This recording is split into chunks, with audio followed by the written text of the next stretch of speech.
قبول مثال سؤالنا في الدارين آمين. المبحث الخامس في محل النية.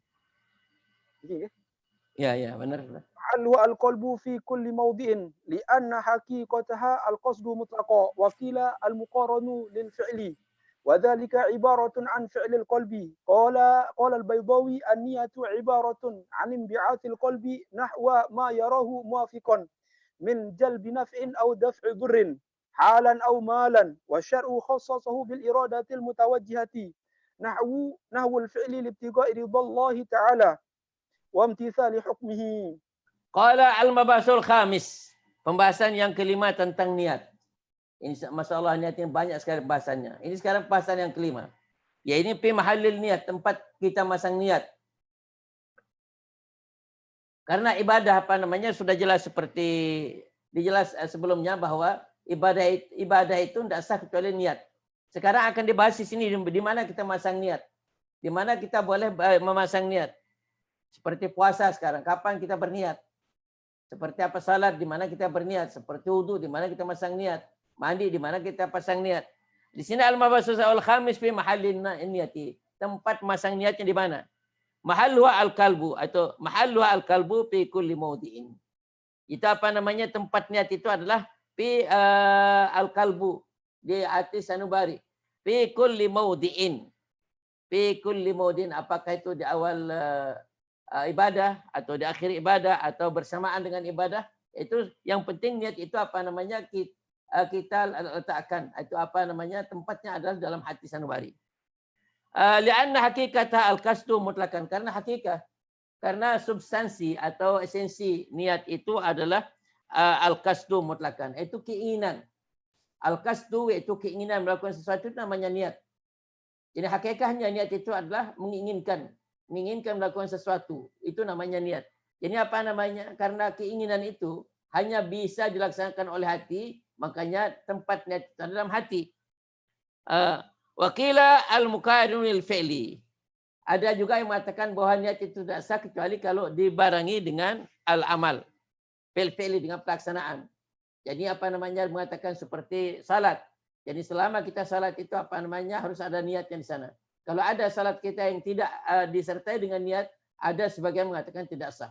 Tetapi apa namanya yang sah adalah niat apa namanya hati pada awal salat itu aja. Setelah itu terus apa namanya, kecuali kalau datang atau kalau datang sesuatu yang memutuskan niat ini tempatnya apa namanya tidak sah. Tapi pada prinsipnya apa namanya salat itu atau tempat niat pada awal salat dan tempat kita melakukan niat itu dalam hati. Mengapa? Karena niat itu adalah al-qasdu. Hakikatnya itu keinginan menjalankan sesuatu. Qala al-Baydawi, an-niyatu ibaratun an bi'asil kalbi. Niat itu apa namanya ibarah. Yaitu apa namanya ungkapan tentang bangkitnya hati, tentang kebangkitan hati. Yaitu keinginan, maksudnya keinginan. Niat adalah ibarah, yaitu ungkapan tentang keinginan hati. Itu namanya niat. Nahwa ma yarahu. Terhadap apa yang dia inginkan, yarahu, nahwa ma yarahu. Muafikan min jalbi naf'in au daf'i dharrin. Jadinya sesuai. Ini apa namanya? Itu adalah keinginan melakukan sesuatu yang sesuai dengan dia inginkan untuk mendatangkan kebaikan atau menolak apa namanya mudarat. Itu yang namanya niat. Jadi menurut Imam Baydawi, niat itu adalah keinginan hati terhadap sesuatu yang dia lihat itu akan mendatangkan manfaat atau akan menolak mudarat. Ini secara umum apa namanya artinya menurut Imam Baydawi. Qala halan atau ma'alan. Manfaat dan mudarat itu bisa terjadi seketika atau ma'alan atau ma'alan atau apa namanya ma'alan. Itu nanti akan terjadi masa depan. Boleh. Wa syar'u khassasahu bil iradati al mutawajjihati nahwal fi'li li ibtigha'i ridallahi ta'ala wa imtisali hukmi. Itu tadi yang pertama yang artinya itu adalah dalam segi logah, dalam segi bahasa. Tapi kalau menurut hakikat syara, yang niat itu adalah khassasahu, yaitu apa namanya? Khassasahu al-iradah al-mutawajjah. Niat itu diistimewakan, itu dikhususkan oleh syarak bahwa keinginan al-iradah, keinginan mutawajjah yang diarahkan, nahwal fi'li, keinginan yang mengarah kepada melakukan pekerjaan, libtiga ridwanillah, untuk mencari keridhaan Allah. Jadi apa namanya? Keinginan yang terarah untuk melakukan sesuatu karena menginginkan atau mendapat keridhaan Allah Subhanahu wa taala. Wa imtisali hukmi, dan menjalankan perintahnya, hukumnya. Itu namanya niat menurut syarak. Walhasil, apa namanya, tak banyak panjang sekali pembahasan masalah niat dalam segi logat dan bahasa. Kesimpulannya apa? Apa kesimpulan yang kita ambil dari pembahasan yang tadi? Annahuna aslaini, bahwa pada dasar niat itu ada dua asal, ada dua fondasi yang harus diperhatikan. Annahu la yakfi talaffuzu bil lisani dunahu. Karena kita sudah sebut tadi bahwa yang namanya niat itu adalah tempatnya di hati. Berarti apa namanya? Tidak cukup kita memasang niat atau kita berniat, kemudian kita sebut dengan lidah kita, sebut dengan ucapan kita. Umpamanya usalli fardhu zuhri arba rakaatin mustaqbil qiblati adaan lillahi taala. Tidak kita iringi dengan niat, itu tidak sah. Mengapa? Karena niat itu adalah tempatnya hati, bukan pada lisan. Jadinya di sini annahu la yakfi talabbusu bil lisani dunahu. Tidak cukup kita mengucapkan niat itu dengan lidah, tetapi kita tidak barengi dengan keinginan di dalam hati. Wasani, dan masalah yang kedua itu apa namanya? Dari kesimpulan dari kita pelajari tadi bahwa niat itu tempatnya di hati, bahwa yang kedua, kesimpulan yang kedua adalah annahu la yustaratu ma'al qalbi at-talaffuzu. Tidak disyaratkan apa namanya? La yustaratu, tidak disyaratkan ma'al qalbi at-talaffuzu. Kalau sudah kita niatkan sesuatu, tidak disyaratkan, tidak harus kita melapaskan niat. Umpamanya kita salat zuhur sekarang, kita niat apa?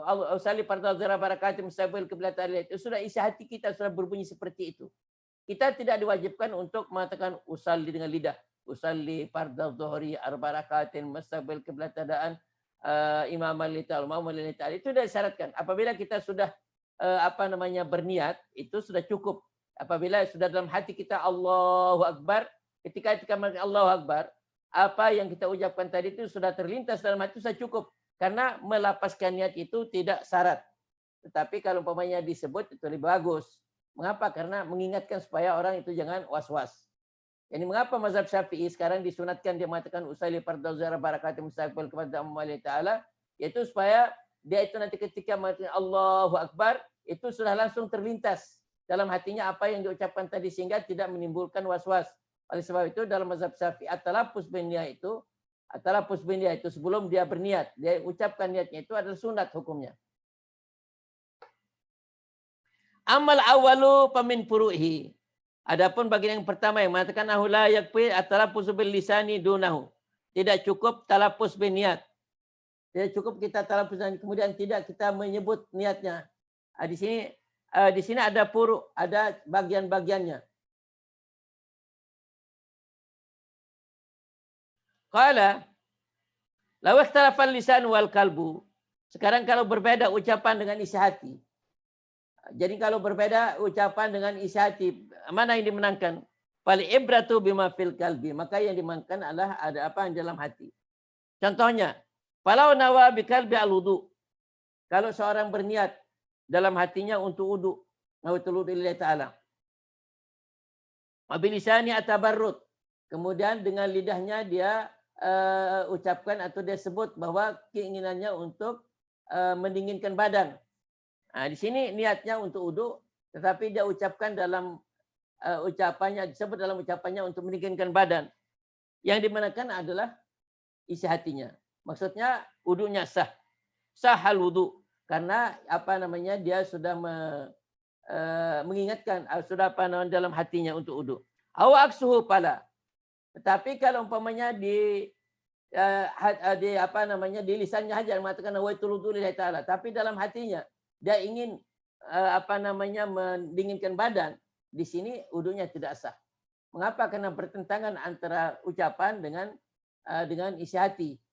Kalau bertentangan antara isi hati dengan ucapan itu, maka yang dimenangkan adalah isi hatinya.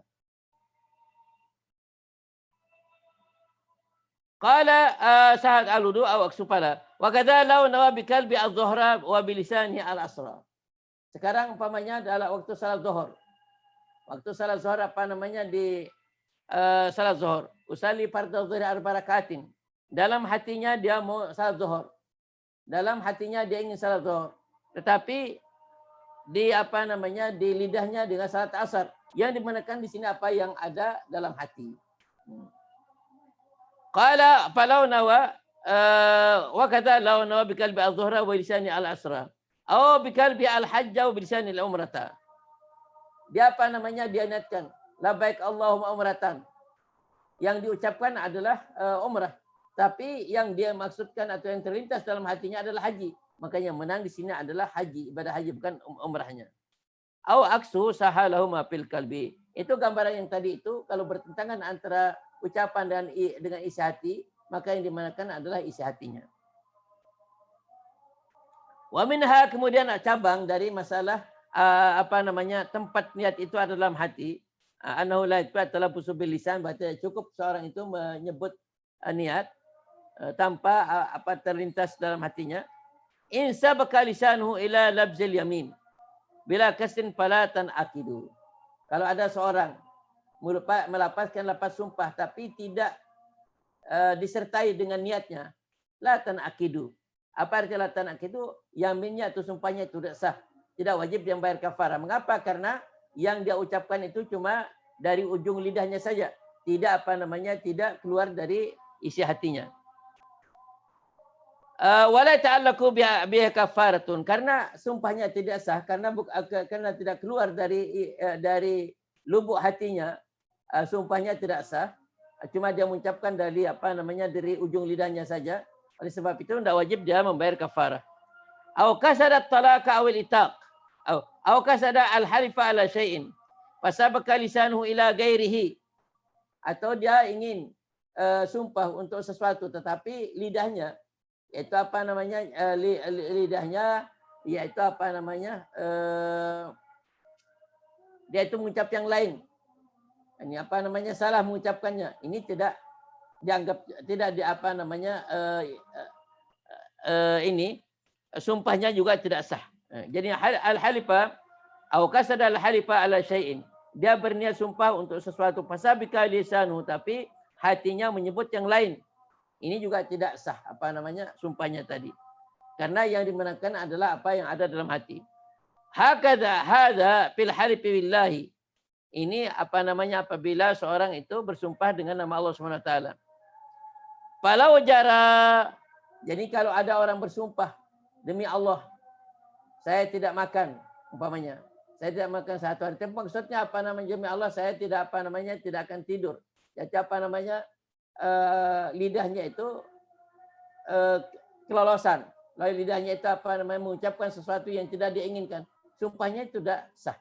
Ini kalau dia sumpah dengan nama Allah, wallahi wallahi. Tetapi kalau ada sumpah, ini masalah lain.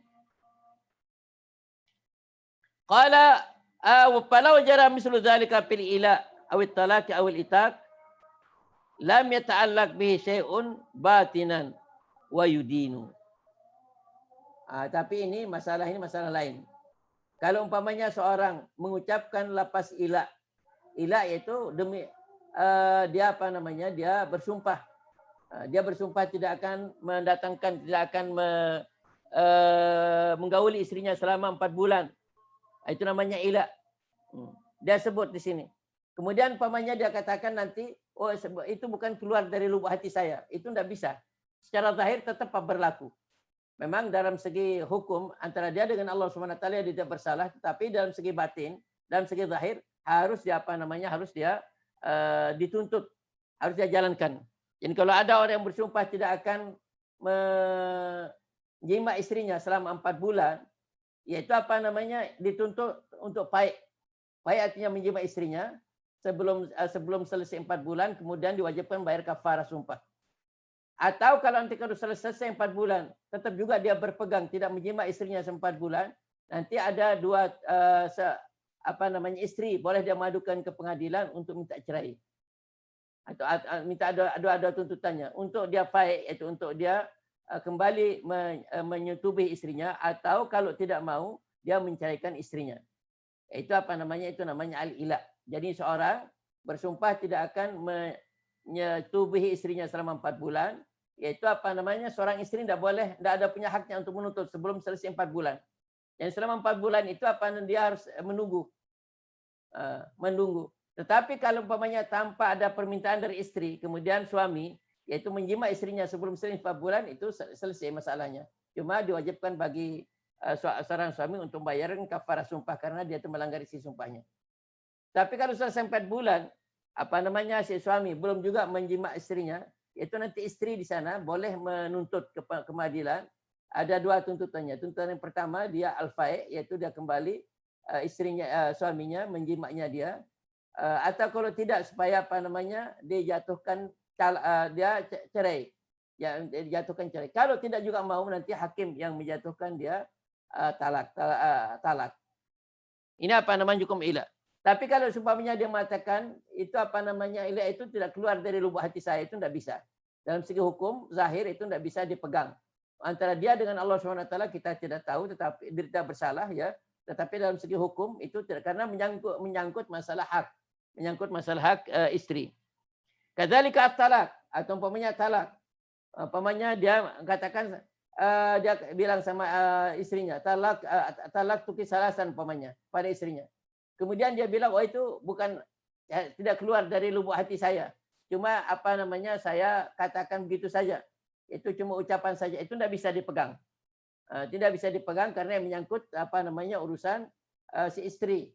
Jadinya di sini urusannya dia dengan Allah SWT, yaitu tetap dia tidak jatuh talaknya, tapi dalam segi hukum itu namanya yudin, yaitu dia harus menjalankan hukum dengan ucapannya itu, yaitu jatuh cerai. Kalau umpamanya 3 ya tidak boleh lagi, kecuali harus istrinya itu nikah sama orang lain, baru dia kembali kepada istrinya dengan akad baru dan mahar baru. Atau al-itaq. Al-itaq juga al-itaq. Al-itaq itu memerdekakan hambanya. Ini cerai. Kemudian itaq.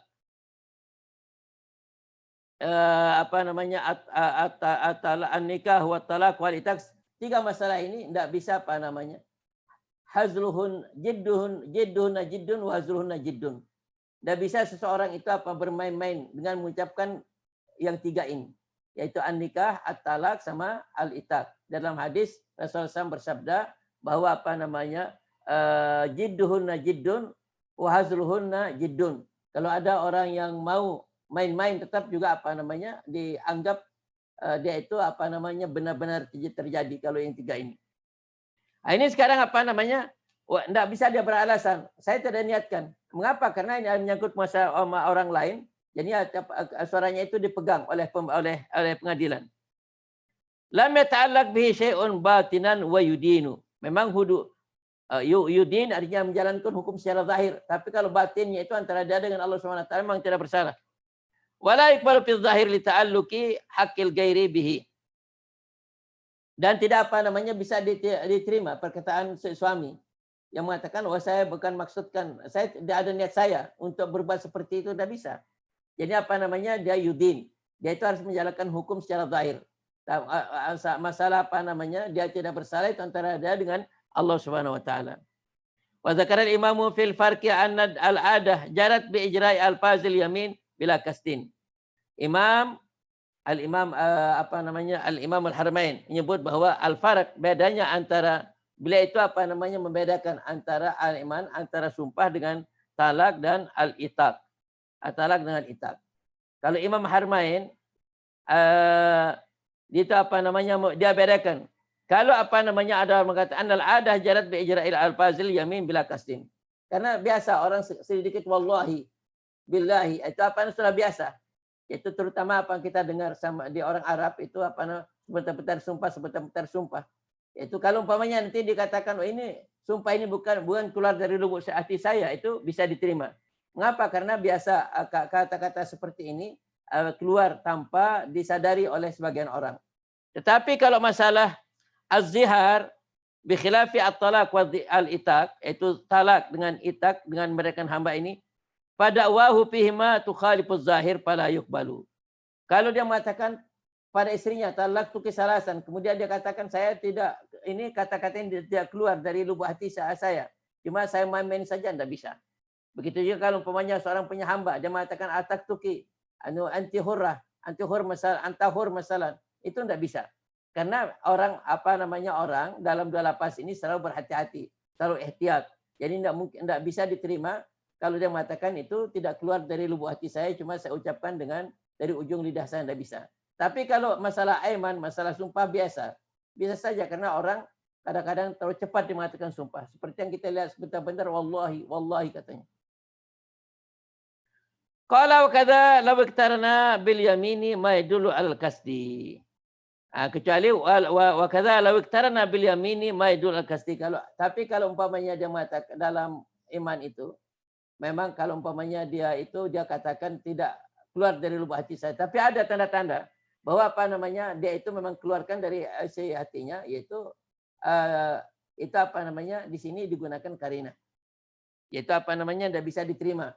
Tidak bisa diterima maksudnya kalau ada karina yang menunjukkan bahwa dia itu mengucapkan aiman itu benar-benar dari hatinya, dia tidak bisa, dia menghindar akan membayar kafarah karena ada karina, ada tanda-tanda bahwa dia maksudkan dengan aimannya tadi itu adalah benar-benar keluar dari lubuk hatinya, bukan dari ujung lidahnya. Wafil bahari anna Syafi'i nassa fil buaiti ala anna man sarha bit talaq aw izhar aw al itaq. Aw al itaq wa lam yakun lahu niyatun la yalzamuhu fima bainahu wa bain Allah taala talaqun wala ziharun wala aitqun. Ini apa Imam Syafi'i dalam fil buaiti, yaitu pada riwayat yang diriwayatkan oleh muridnya Imam Buaiti. Beliau mengatakan bahwa kalau ada seorang mengatakan talak, zihar dan itaq itu, kemudian dia mengatakan itu tidak niat saya, itu tidak keluar dari lubuk hati saya, tapi keluar dari ujung lidah saya. Qala lam yakul lahu niyatun la yalzamu fima bainahu wa bain Allah Subhanahu wa taala. Itu antara dia dengan Allah Subhanahu wa taala ya tidak tidak satu kewajiban. Itu kalau memang benar. Tetapi kalau dari segi zahir, yudin namanya. Yudin dia itu harus dia menjalankan hukum secara zahir.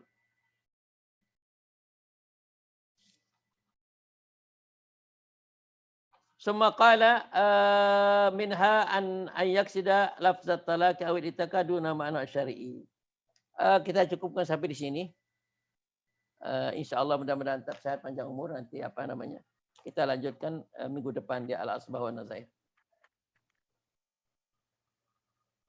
Saya syukri, kayak halak. Alhamdulillah khair, masya Allah, ini luar biasa ini. Saya bukan wujud, Dain. Zahir wa Dain. Masya Allah, wa mawjudi. Labbaik, marhaba. Baik. Sudah azan Isya, kita cukup masa ini ya. Karena ini Al-Asbah wa Nazair ini kedua-duanya ini agak tegel. Jadi Ibnu Hisham agak tegel. Ini juga Al-Asbah wa Nazair juga dia itu agak keras sedikit. Persaingan Mesir ini masya Allah, ulama-ulama Mesir ini bersaing ketat ini. dalam ilmunya. Tapi kalau kita sedang baca kitab-kitab yang namanya kitab turas. Ini namanya kitab-kitab ini namanya kitab turas, kitab kitab klasik ya, kitab turas. Ya nanti kitab-kitab yang lain itu tidak terlalu susah kita membacanya. Tidak terlalu susah kita memahaminya. Apalagi kalau ulama-ulama yang akhir-akhir mereka itu selalu berupaya mengungkapkan dengan secara tidak susah dipahami. Ya.